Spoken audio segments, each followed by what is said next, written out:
เมื่อกี้ตัวดำอยู่ผู้เดียวพี่น้องงูมันกำลังลงมาหาตัวเท่าท้องตัวนี้ก็บ่สังเกตเห็นพี่น้องแต่ว่าตัวน้อยเนี่ยผมเห็นเลื่อยอยู่นะมันกำลังเปลี่ยนขน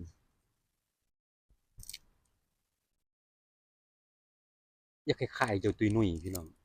สังเกตเบิ่งหางสังเกตเบิ่งโครงตัวยิ่งตัวนี้เบิ่งด้านหลังนี่จะคล้ายๆเจ้าตุยนุ่ยเลยนี่หรือว่าเป็นลูกเป็นนั่นน่ะเพิ่นบ่เรื่องใด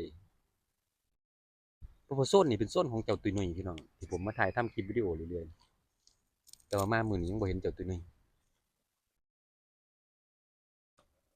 นี่ตัวดำตัวนี้ที่ผมถ่ายทำคลิปเรื่อยๆเป็น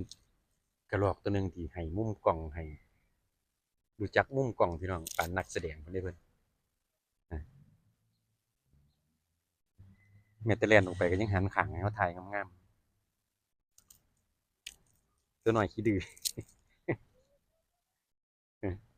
ปานสาวซ้ำน้อยนี่ก็ได้ขี้ดื้อใหญ่มากนะ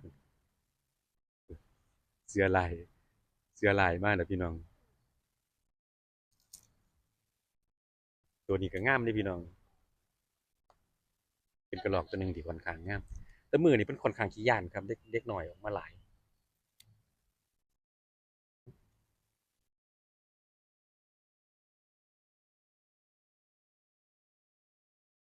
เดี๋ยวมาแวะเล่นน้ำพวกเขาก็มีความสุขพี่น้องถึงเขาจะสื่อสารหรือว่าพูดคุยกันบ่รู้เรื่องกับสัตว์พวกนี้แต่ว่า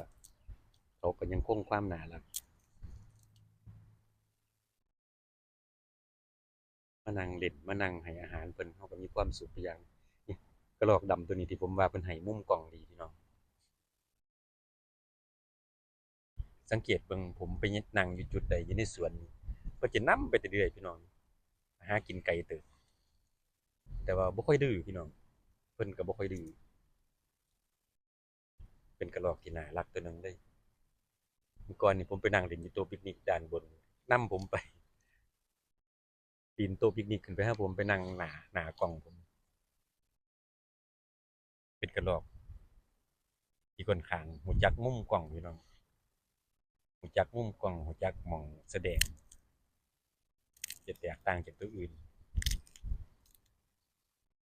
ถือเป็นนักแสดงถือว่าใส่เทศเดียวผ่านไปเลยพี่น้องหลายตัวหลายกระบุญไหวแล้วบัดว่าตัวนี้คือจอย